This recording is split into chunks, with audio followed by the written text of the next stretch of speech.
Hello, it's Rachel. Today I'm discussing Tom Swift, episode 6. So the episode starts with Isaac realizing that Tom has been kidnapped.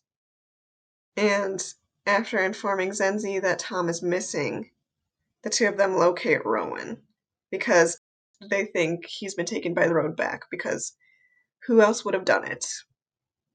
Who else would have had the means to do it? And I just love seeing how protective and worried Isaac is upon them finding Rowan. And yeah, I love seeing characters being willing to go to like any lengths to make sure their friends or love interests are safe from danger. So it's always enjoyable to see that kind of ride or die mentality in fiction. Not in real life. In real life, that just means you're gonna let people step over your boundaries. But in fiction, I live for that.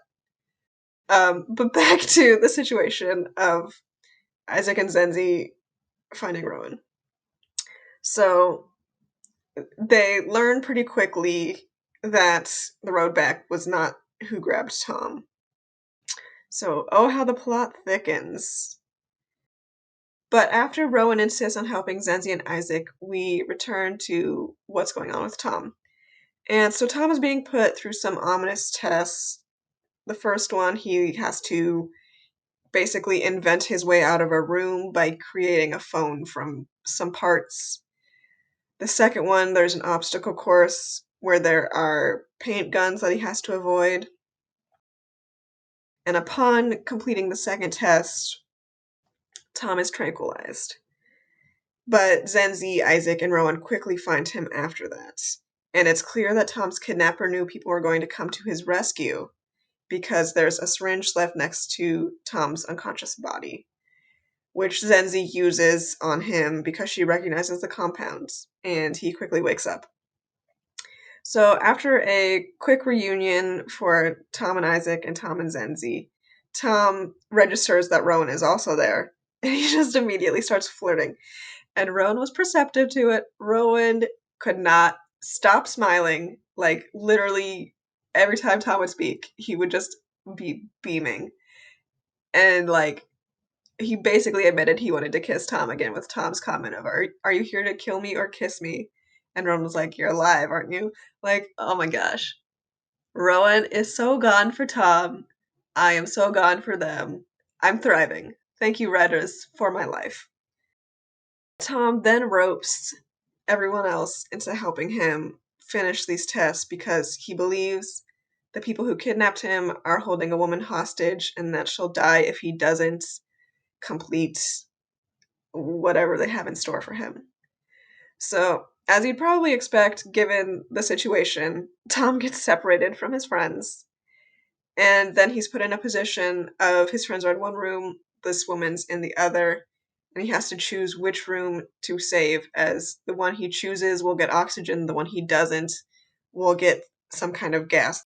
And I kind of hate that my brain's like this, but immediately upon seeing this scene, I was thinking about how Naomi had the same plot in the prom episode because Naomi had to choose whether to save her friends or the rest of her classmates. And, like, I just think it's really cool how both scenes played to the character's strengths. Like, Naomi, the scene in Naomi was literally there to establish and have Naomi discover her super speed. And then Tom was able to talk Isaac, Zenzi, and Rowan through basically inventing a drill so they could get air in their room.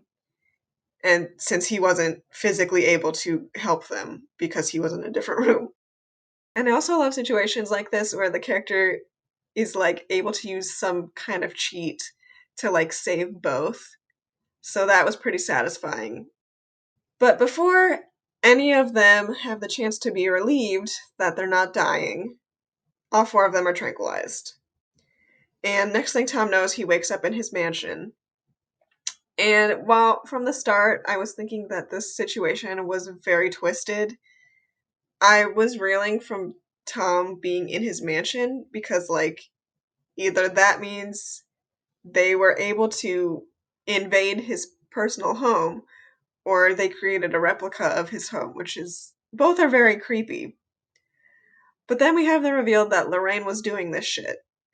And I officially hate her. She'd been getting on my nerves for a few episodes with how harsh she'd been towards Tom because, like, he's grieving. He's going through it right now.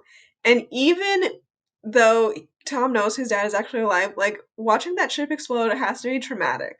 And, like, I get that there's a requirement for this organization, so, like, it's not wholly her decision.